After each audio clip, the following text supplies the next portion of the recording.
Bonjour à tous. Aujourd'hui, nous allons étudier la différence entre la confusion et la honte sur base du verset de Jérémie 8:12.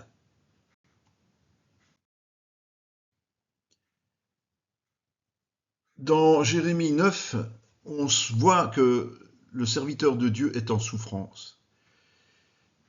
Tout serviteur zélé souffre, comme Jérémie, face au dérapage des enfants de Dieu. Et finalement, ça aboutit au désespoir. La tentation est alors immense de tout abandonner. Mais ce n'est pas possible.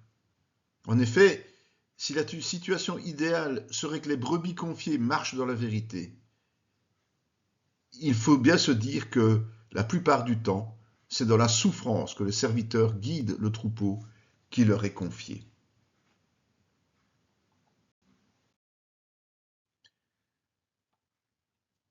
Quand quelqu'un se dit chrétien et refuse de marcher dans les voies prescrites par Dieu, il est menteur et usurpe le nom si précieux de Christ. C'est cette image négative qu'il transmet au monde. Et de ce fait, il freine l'évangélisation. La raison de ce comportement est le manque de connaissance de Dieu qui l'empêche de réfréner ses ardeurs charnelles. Pourtant, Dieu nous invite à revenir dans ses voies, car il est avant tout amour et comprend nos faiblesses. Malgré cette main divine tendue en permanence, beaucoup persévèrent dans la rébellion, refusant de changer d'attitude. Cela reste une énigme. Lorsqu'ils sont pris en défaut de ne pas tenir leurs engagements, ils refusent de le reconnaître et de demander pardon.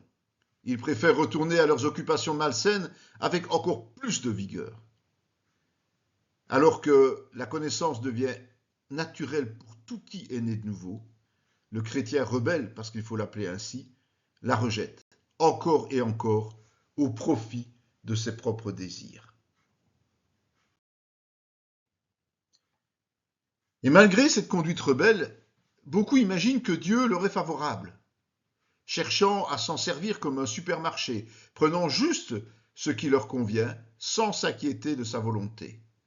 C'est une véritable supercherie.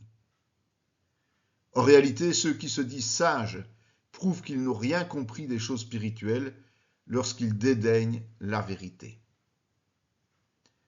La paix de Dieu offerte au travers du sang de Jésus et qu'ils proclament à tue-tête est évidemment absente de leur propre vie. Malheureusement pour eux, Dieu ne juge jamais aux apparences et selon les paroles prononcées. Il préfère sonder les cœurs là où il nous est impossible de tricher sur notre vraie nature. La discordance entre les discours et les pensées profondes apparaissent alors en plein jour. Et une telle attitude produit de lourdes conséquences qui sont liées à la colère de Dieu envers ceux qui portent le nom de Christ en vain.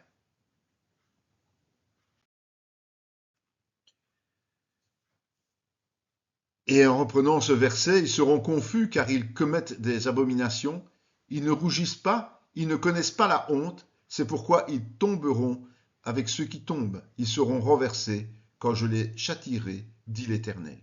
Il y a effectivement une différence évidente entre la confusion et la honte. La confusion, c'est un état de panique face à une situation que l'on ne peut maîtriser par nos propres moyens. Elle survient parce que nous sommes centrés sur nos propres intérêts et non sur ceux de Christ.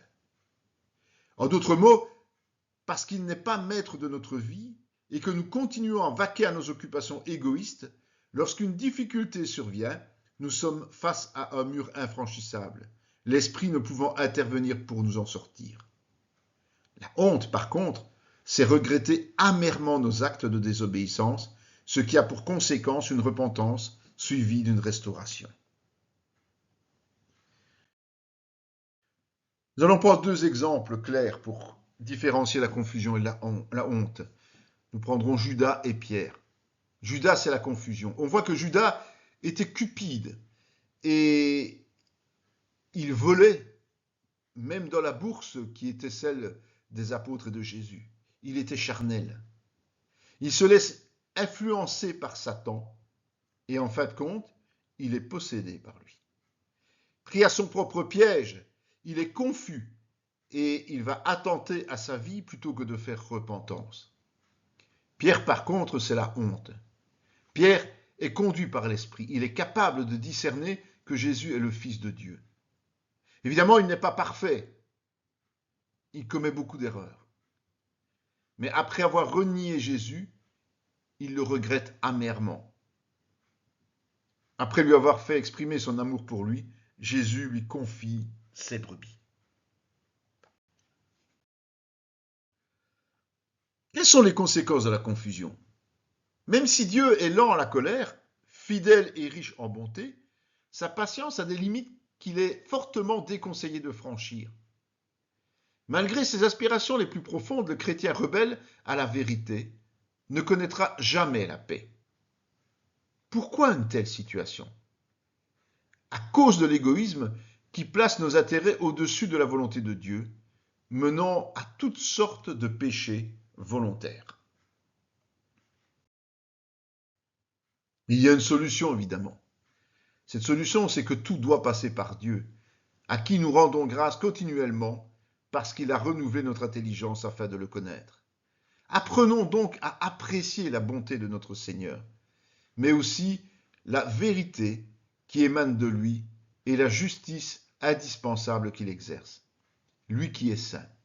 Enfin, prenons plaisir dans l'obéissance et le service, quel que soit le prix à payer, car tout cela nous est favorable. Ainsi, lorsque nous commettrons un péché, et oui, nous ne sommes toujours pas parfaits, nous connaîtrons la honte de l'avoir offensé, cherchant ainsi son pardon et non la confusion.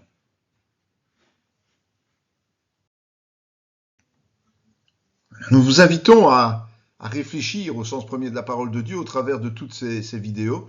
Vous pouvez nous suivre via tous les canaux qui sont repris ci-dessous.